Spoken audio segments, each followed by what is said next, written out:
Hi, MiniReviewer here.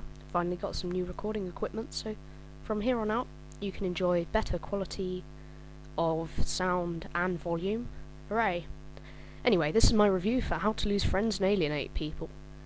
Right, the basic story of this film is a British journalist for a magazine, played by Simon Pegg.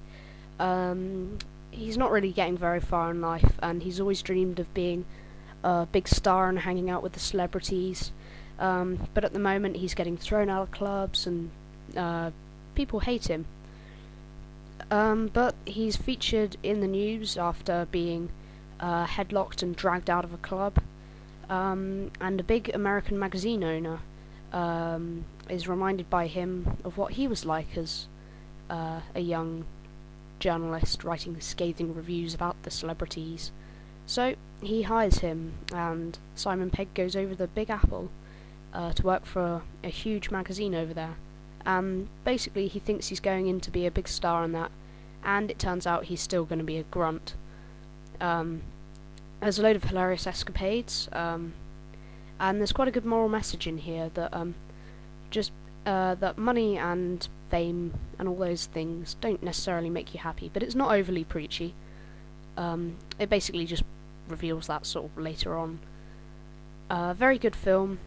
Not as good as Shaun of the Dead and Hot Fuzz, but still very funny. I got quite a few laughs out of it. It's 15 over here, which is, I think, an R in America.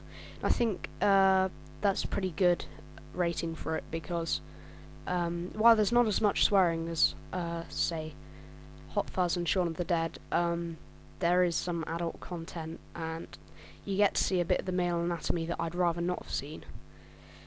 But other than that, very good film. It also stars Kirsten Dunst, who you probably remember from Mary Jane in Spider-Man. I'm glad to say she does a much better job in this film. She's very funny, and you can empathise with her very well. That's a good thing about this film. The characters that you're supposed to like, you like, and the bad guys you just hate. My main problem with this film isn't actually a problem with the film. It's that it's not getting enough publicity, because the only trailers I've ever seen have been in the cinema. I haven't seen any trailers for it in on TV or anything, and quite a lot of films, get about a month or two's worth of trailers before it even comes out in the cinema, and then when it is finally out, then you get completely bombarded with them.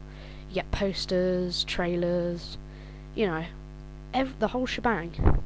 Whereas with this film, I thought this film had already been released, a year or two ago, until I actually went to the cinema and saw trailers for it there. As I've said, check it out. It's a very enjoyable film. I'd give it 4 out of 5 stars, which is if you get the opportunity, go and see it, or when it comes out on DVD, buy it or rent it. This has been a MiniReviewer production. Please rate and comment.